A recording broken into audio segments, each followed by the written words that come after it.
नमस्कार मित्र आणि मैत्रिणींनो. तर आज मी टिफिनला बनवलेली ही दोडक्याची भाजी, सुकी भाजी, आणि ती अगदी थोडीशीच झाली कारण पाव किलो दोडका आणलेला होता. 2 दिवस झालं तो फ्रीजमध्ये होता आणि सुकूनच गेला, म्हणजे आणला तेव्हा सुकलेलाच होता. मग म्हटलं आता त्याची भाजी बनवून घेऊया सुकी, आणि ती काही पुरणार नाही. त्यामुळे म्हटलं त्याच्यासोबत शेवगा बटाट्याची रस्सा भाजी बनवून घेऊ. आणि ही बनवली मी दोडक्यातली मिरचीतली भाजी बनवली दोडक्याची, आणि शेवग्याची भाजी आहे ती बनवली रस्सा भाजी. तर यासाठी जो दोडका होता ना तो असा कट करून घेतला, त्याच्या शिरा काढून घेतल्या. थोडासा सुकलेला होता तो भागही मी काढून टाकला. त्यानंतर मग कढईमध्ये मी 2 पळी तेल घेतलं, राई टाकली, जिरे टाकले, लसूण टाकला, त्यानंतर 2 मिरच्या टाकल्या, कांदा टाकला, टोमॅटो टाकलं, मीठ टाकलं.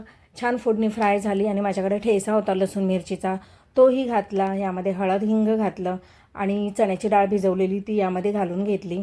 आणि त्यानंतर मग सगळं मिक्स करून घेतली फोडणी. थोडंसं पाणी टाकलं आणि बारीक गॅसवर त्याला शिजू दिलं.